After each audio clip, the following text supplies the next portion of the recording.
افضل ہے کل جہاں سے گھرانہ حسین کا، نبیوں کا تاجدار ہے نانا حسین کا۔ ایک پل کی تھی بس حکومت یزید کی، صدیاں حسین کی ہیں زمانہ حسین کا۔ جی ہاں،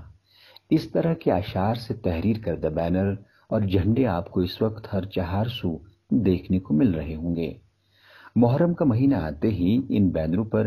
امام حسین علیہ الصلوۃ والسلام اور ان کے جانثاروں کی شہادت سے متعلق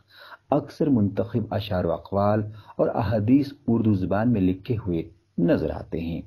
جس سے نہ صرف واقعہ کربلا کی یاد تازہ ہوتی ہے بلکہ اردو زبان و ادب کو بھی کافی حد تک فروغ حاصل ہوتا ہے۔ ہمارے یہاں اردو سرکاری زبان ہے، رابطے کی زبان ہے، اور اس اردو کی وجہ سے ہی ہم واقعہ کربلا یا دوسرے اسلامی واقعات ہو یا تاریخی واقعات ہو، جو بھی واقعات ہمارے حالات واقعات یہ اردو زبان میں ہم اخذ کرتے ہیں اور اردو زبان سے ہی حاصل کرتے ہیں۔ ریاست میں اردو سرکاری زبان ہونے کے ناطے وادی کشمیر میں اردو جاننے والوں کی تعداد کافی ہے، جس وجہ سے محرم میں بینروں پر اکثر و بیشتر اشعار و اقوال اردو زبان میں ہی تحریر کیے جاتے ہیں۔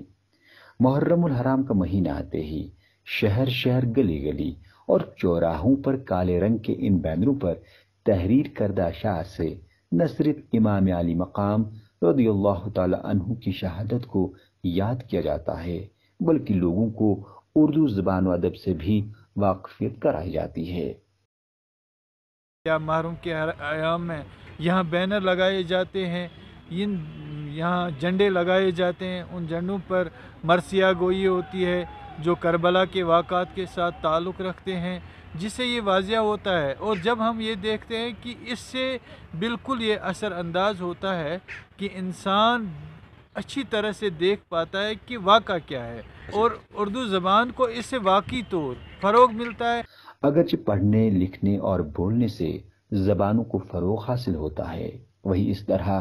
بینروں اور جھنڈوں پر لکھی جانے والی تحریروں سے بھی اردو زبان و ادب کو فروغ دیا جا سکتا ہے، جو وقت کی اہم ضرورت ہے۔ تاہم وادی کشمیر میں